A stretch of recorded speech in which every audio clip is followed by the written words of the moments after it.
Alors, quelles sont les top tendances marketing en 2023? C'est le sujet de cet épisode.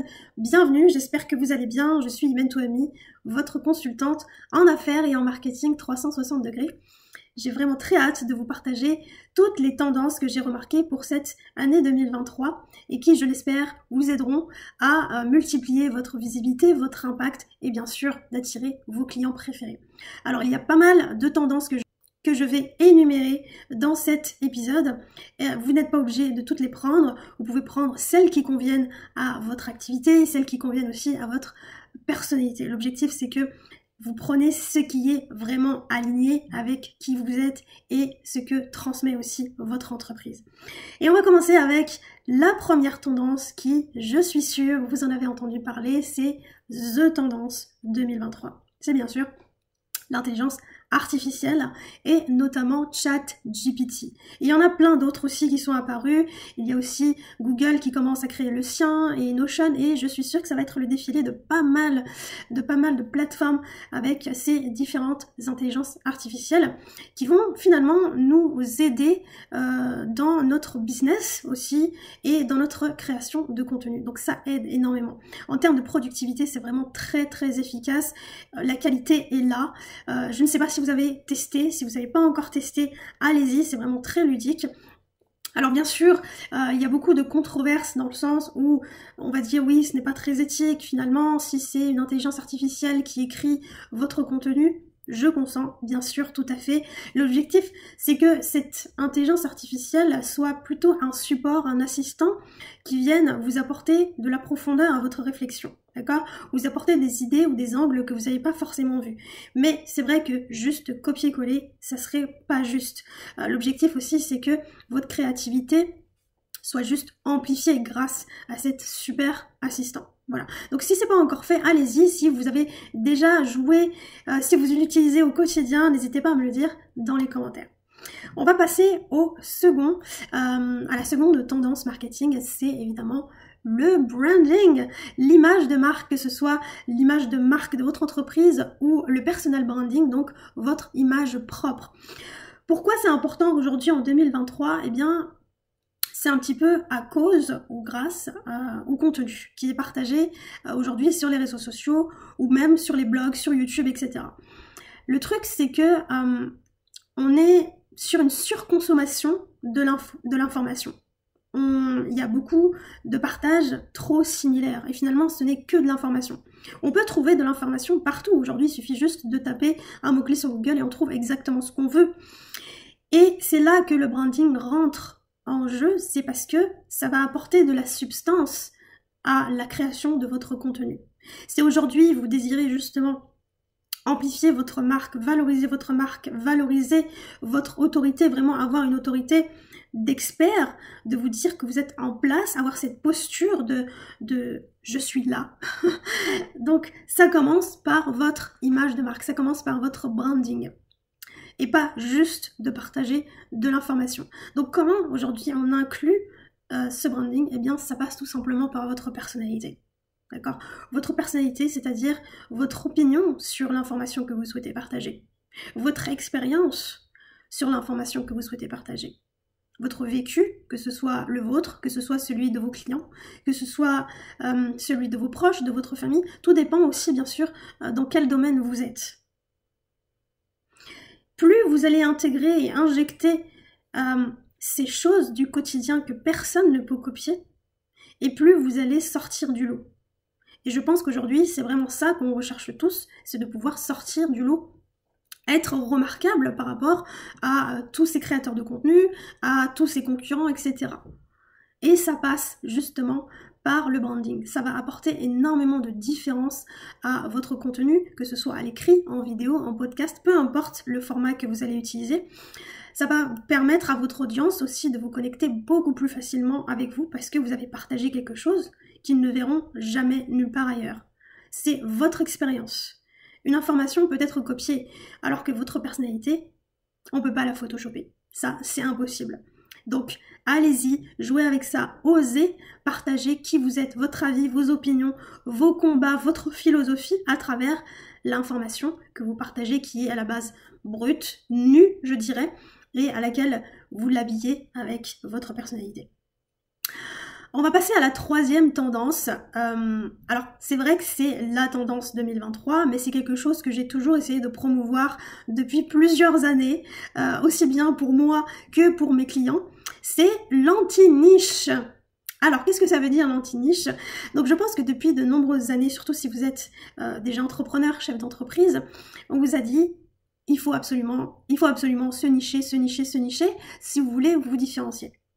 Et moi, j'ai jamais été d'accord avec ce principe. Parce que me nicher, c'était parler que de marketing et à la rigueur, peut-être parler un petit peu d'entrepreneuriat puisque de toute façon, je m'adressais forcément à des entrepreneurs et à des entreprises. Mais pour moi, c'était beaucoup trop limité. Et je pouvais pas exprimer tout ce que j'avais envie d'exprimer. Donc finalement, ça me limitait aussi dans mon branding. Parce que je pouvais pas injecter ma personnalité. Et j'ai, depuis plusieurs années, été anti-niche.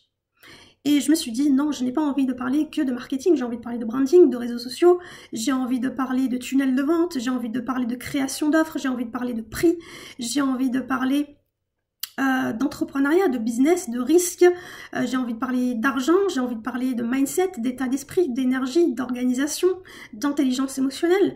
Pourquoi je parle de tout ça? Tout simplement parce que ce sont des choses que j'ai traversées, que je vivais. Et c'était finalement toutes les choses que j'expérimentais au fil du temps, au fil des années, et que je comprenais, que j'intégrais, pour moi c'était évident de partager à mon audience. Parce que finalement, c'était pas juste chaque chose était dans une boîte, tout ça c'était une pelote de laine. Tout ça c'était mélangé parce que chaque domaine finalement influençait l'autre. Que ce soit mon mindset qui influençait peut-être mes prix, mon énergie qui influençait mes clients, etc., etc. Et le fait de pouvoir partager ça m'a permis d'être finalement anti-niche. Donc, je n'ai pas besoin de niche, je suis la niche. Et tu es aussi la niche. Vous êtes tous votre propre niche si vous intégrez finalement ce côté, on va dire plutôt lifestyle, ce qui est finalement votre personnalité intégrée à votre business. Et aujourd'hui, c'est ce que les gens recherchent, d'accord? C'est ce que les gens recherchent sur les réseaux sociaux, parce que le côté très lisse, très corporate des entreprises, c'est fini depuis très longtemps, et les gens veulent voir un humain. Un humain avec ses challenges, avec ses rêves, avec les choses qu'il traverse, avec les choses qu'il comprend, avec les choses qu'il intègre, ses erreurs, ses ratures, etc. Et ça, c'est ce qui va faire toute la différence. Parce que vous n'allez plus vous limiter. Quand vous êtes anti-niche, vous n'allez plus vous limiter. Surtout aujourd'hui, ce que je remarque, notamment chez mes clients, c'est qu'elles sont très multipotentielles. Elles ont beaucoup de passion, beaucoup de choses qu'elles font, beaucoup de compétences. Et finalement, elles se disent, est-ce qu'il faut que je crée plusieurs comptes? Est-ce qu'il faut que j'arrête de parler de ça? Et est-ce que je parle que de ça? Lequel est le plus valable? Et finalement, quand on souffle un bon coup et on se dit tout ça, ça fait partie de moi, c'est moi. Et c'est ce qui fait toute ma différence. Je suis pas juste une prof de yoga, je ne suis pas juste thérapeute, je ne suis pas juste hypnothérapeute, je suis tout ça à la fois et je peux en parler. Voilà, quand j'ai pensé à hypnothérapeute, j'ai pensé à une de mes clientes, c'est pour ça, moi je ne suis pas hypnothérapeute. Alors, on passe à la suite. Donc la prochaine tendance marketing, donc aujourd'hui c'est plus vraiment une tendance, mais c'est plutôt quelque chose qui s'amplifie avec le temps, c'est bien sûr la vidéo. Donc la vidéo, notamment les formats très courts qui ont été influencés par TikTok et qui a plus ou moins obligé les autres plateformes à aussi l'intégrer, comme les Reels sur Instagram, les Shorts sur YouTube, et puis les autres plateformes. Il me semble aussi que Pinterest a intégré la vidéo. Donc, c'est vraiment intéressant la vidéo, contrairement à un simple texte, c'est que ça permet vraiment de connecter avec l'âme de la personne. D'accord? De connecter vraiment avec l'énergie de l'autre. On n'est pas juste devant quelqu'un qui nous parle d'une information. On est vraiment connecté avec cette personne. Parce qu'on peut dire en une vidéo ce qu'on pourrait dire dans un livre, finalement. Et c'est ça qui est intéressant. C'est que ça vous fait gagner énormément de temps, déjà. Vous n'avez pas besoin de perfectionner votre écriture ou je ne sais quoi, d'accord? Aujourd'hui, la perfection, c'est vraiment surfait. Mieux vaut fait que parfait. Et aujourd'hui, la vidéo, c'est ce que ça nous permet, d'accord? Ça nous permet vraiment de nous exprimer comme on a envie, de s'exprimer comme si on parlait one-to-one avec un ami ou avec un client. Et on peut le partager partout sur les réseaux sociaux. Donc la vidéo, ça vous permet vraiment de vous connecter de manière beaucoup plus profonde qu'avec du texte. Ça, c'est la puissance de la vidéo. Aujourd'hui, vous n'avez pas besoin de la dernière caméra tendance ou le dernier micro tendance. Vous avez juste besoin de votre smartphone, et aujourd'hui, tous les smartphones d'aujourd'hui sont vraiment très performants. Ils ont une bonne qualité, un bon son. Si vous avez envie de faire de la vidéo, allez-y. Sortez de votre zone de confort. Faites-le juste pour vous tester. Et si aujourd'hui vous n'êtes pas encore confortable avec la vidéo, vous pouvez très bien commencer par de la fausse vidéo. C'est-à-dire que vous enregistrez juste votre voix et vous mettez une image. Et ça devient une vidéo. Vous pouvez très bien comme ça. On appelle ça aussi le podcast. Mais ce qui est génial, c'est que si vous mettez une image, vous pouvez très bien la diffuser sur les réseaux sociaux en mettant les sous-titres. Voilà, on vous écoute, on voit votre image. Si vous mettez par exemple une photo de vous, c'est considéré comme une vidéo. Ensuite, on va passer à la top tendance suivante. Donc c'est des mots un petit peu barbares que je vais expliquer. Donc c'est la rétention plutôt que l'acquisition. Donc on est vraiment sur une tendance un peu, je dirais, de famine, puisque on est en pleine inflation en cette année 2023, post-Covid, etc. Aujourd'hui, la tendance 2023, c'est de miser sur les clients qu'on a déjà. Donc ce qu'on appelle la rétention. Donc c'est vraiment miser sur les clients qu'on a déjà plutôt que d'essayer de chercher d'autres nouveaux clients qui ne nous connaissent pas. Donc on va plutôt miser sur ce qui se trouve déjà là plutôt que d'aller chercher du volume ailleurs. On va miser sur la qualité plutôt que sur la quantité. D'accord? Et donc quand on mise sur sa clientèle actuelle, son audience actuelle, c'est de pouvoir en fait la nourrir, d'accord? C'est de la nourrir, de l'engager. Et en fait, on est en train de passer à un autre terme, donc vous en avez forcément entendu parler aussi, c'est le tunnel de vente, le tunnel de vente, le tunnel de vente. On vous dit, voilà, le tunnel de vente, c'est le top, c'est le marketing, et puis ensuite la vente, et après, ça devient un client. Donc aujourd'hui, ça ne s'appelle plus tunnel de vente, mais ça s'appelle une roue libre. Donc en gros, c'est assez circulaire dans le sens où les clients ont... C'est vraiment une expansion continuelle. C'est que les personnes qu'on a déjà, on continue en fait de les nourrir, de prendre soin d'eux. C'est du customer care en fait. C'est du customer care. On continue de leur apporter de la valeur, on continue de les engager, on continue de nous connecter à eux, on continue. Et en fait, finalement, c'est un principe marketing qui existait déjà puisque c'est de toute façon un client qu'on ne connaît pas sera beaucoup plus difficile à convertir. D'accord? Il sera beaucoup plus difficile pour lui d'acheter chez vous plutôt que quelqu'un qui a déjà acheté chez vous. Ça sera beaucoup plus facile parce que le client qui a déjà acheté chez vous, il a déjà sorti l'argent, il a déjà sorti la carte bancaire. Il vous fait donc déjà confiance quelque part. Vous n'avez pas besoin de le convaincre, de faire votre pitch ou quoi que ce soit.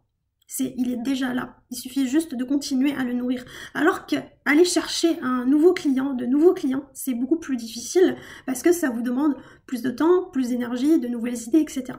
Donc aujourd'hui, qu'est-ce que vous pourriez faire pour justement continuer à nourrir les clients que vous avez déjà et l'audience que vous avez déjà? D'accord? Voilà pour cette tendance et on va passer à la suivante. Donc c'est l'expérience client. Alors client ou potentiel client mais hors du digital. Donc ça c'est vraiment quelque chose qui est post-Covid. D'accord? Ça fait très apocalyptique mais parce que les gens au-delà du digital recherchent finalement cette connexion.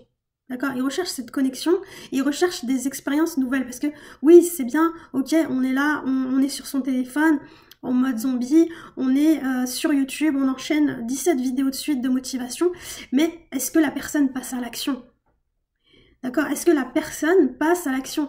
Et c'est ça qui fait que il faut trouver en fait de nouvelles idées pour engager ses clients.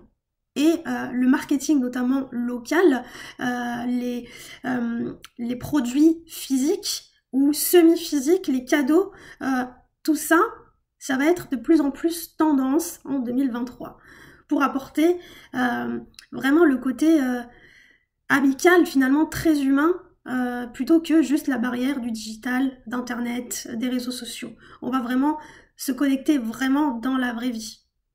Et ça, c'est ce que les gens recherchent. Ils veulent de nouvelles expériences, ils veulent de nouvelles choses. Qu'est-ce que vous pouvez leur apporter pour justement vous connecter encore plus avec eux et leur apporter des choses que les autres ne peuvent pas leur apporter. Et enfin, en dernier, ça va être tout ce qui est influence, tout ce qui est guest et partenariat. Ça va être vraiment très tendance cette année, puisque l'influence, de toute façon, depuis quelques années, est a beaucoup d'influence, je dirais, beaucoup d'importance dans le marketing.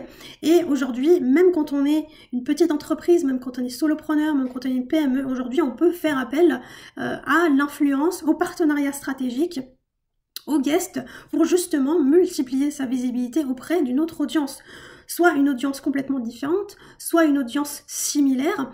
Et en plus, ça va vous permettre d'apporter un contenu beaucoup plus frais, d'accord? Un contenu différent que celui que vous partagez déjà d'habitude, d'accord? C'est par exemple de faire des interviews, de faire du podcast, de faire des duos live, de faire des tables rondes, de faire peut-être même des sommets, que ce soit virtuels ou en présentiel, des conférences. L'objectif, c'est de créer en fait vraiment un égrégore de partenariat, d'influence pour apporter un peu plus de mouvement. L'objectif, c'est vraiment d'apporter plus de mouvement à votre contenu, plus de mouvement à vos idées. Et comme ça, les gens ne peuvent pas s'ennuyer. D'accord? L'objectif, c'est que les clients, votre audience, ne s'ennuie pas en voyant d'autres choses. Donc, misez sur les partenariats. Ça peut être des petits partenariats, ça peut être parfois des amis que vous avez rencontrés sur Instagram, sur Facebook, sur LinkedIn, qui font des métiers similaires aux vôtres ou connexes aux vôtres, que vous pouvez inviter sur vos propres plateformes ou que vous soyez vous invité sur leur plateforme. L'objectif, c'est de démultiplier votre audience, de démultiplier votre visibilité, votre branding et bien sûr vos futurs clients. Voilà. Et voilà, c'est terminé pour les tendances marketing 2023 et je voulais vous ajouter une petite chose par rapport aux plateformes qui prennent différentes directions cette année, notamment LinkedIn qui prend de plus en plus d'ampleur. Donc si aujourd'hui vous voyez moins d'interactions sur Instagram, si vous voyez moins d'interactions sur Facebook, c'est tout à fait normal. Donc essayez de miser sur différentes plateformes et aujourd'hui LinkedIn est vraiment très intéressante si bien sûr vos clients se trouvent là. D'accord ? Si vos clients ne se trouvent pas sur LinkedIn, ça ne sert à rien d'être sur LinkedIn. C'est vraiment aussi de comprendre la dynamique, la culture de chaque réseau social. D'accord? LinkedIn, c'est vraiment la tendance 2023. En deuxième, je dirais, c'est toujours TikTok, toujours en pleine expansion. Si aujourd'hui vous êtes désireux de faire de la vidéo ou des fausses vidéos avec de l'audio, par exemple, ça peut être une très bonne plateforme, surtout si vos clients sont des millénials, des générations Z, ça peut être très intéressant. Alors, je ne sais pas comment ça va évoluer pour les autres générations, mais c'est à checker. Mais en tout cas, vu l'expansion, ça ne m'étonnerait pas que d'autres générations viennent s'y ajouter au fur et à mesure. Et enfin, dernier petit POC, je dirais, pour Facebook qui fait son comeback, mais d'une autre manière, d'accord? Puisque les pages Facebook, c'est complètement mort. Aujourd'hui, ça ne sert absolument à rien d'utiliser une page Facebook, sauf si vous faites de la publicité payante. Mais le comeback, il va se faire à travers les profils Facebook, comme si on était sur LinkedIn, d'accord? Donc aujourd'hui, c'est la nouvelle stratégie de Facebook. C'est les profils, puisqu'aujourd'hui, ça devient des profils de créateurs, ça devient des profils professionnels que vous pouvez utiliser. Aujourd'hui, il y a justement quelques mois, j'ai eu accès à la possibilité de voir mes statistiques sur mon profil Facebook. Et ça, c'est non négligeable, parce que c'était pas possible il y a encore quelques années. Étant donné que j'avais déjà abandonné ma page Facebook et que j'avais misé sur mon profil Facebook, j'ai continué, ça fait déjà plusieurs années que je suis dessus, et aujourd'hui, Facebook a décidé de professionnaliser ça pour multiplier la visibilité des personnes qui communiquent via ce canal précisément. Voilà pour toutes les tendances 2023. J'espère que il y en a peut-être une ou deux qui vous plaît et que vous allez intégrer. N'hésitez pas à me le dire dans les commentaires. N'hésitez pas à me dire quelles sont les tendances que vous avez déjà commencé à envisager, quelles sont les questions que vous avez. Je serai ravie de vous répondre dans les commentaires. Et bien sûr, je vous invite à regarder ma description. J'ai quelques cadeaux très sympathiques pour vous, des formations gratuites, la possibilité de rejoindre ma newsletter pour les vraies affaires. Et bien sûr, vous avez aussi la possibilité de binger mon contenu sur toutes mes autres plateformes. Et si vous souhaitez me contacter directement en privé, je suis disponible sur Instagram, sur Facebook et sur LinkedIn. Sur ce, je vous souhaite une très belle journée et je vous dis à très bientôt.